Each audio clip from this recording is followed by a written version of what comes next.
चाहो थे मोर सपना मत रोज आथे।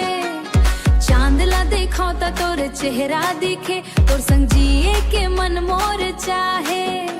तय आजा मोर संग माँ, नाचा बाजा रंग माँ, धड़कन गाथे के बार, तोर नाम लिखे मोर हाथ माँ। तोरे नजरिया के जादू चल गे रे, दिल मोर धड़क धड़क मच गे रे। तै हंस देबे त दुनिया चमके, तोर बिना मोला कुछ नहीं भाए रे। तै हंस देबे त दुनिया चमके, तोर बिना मोला कुछ नहीं भाए रे।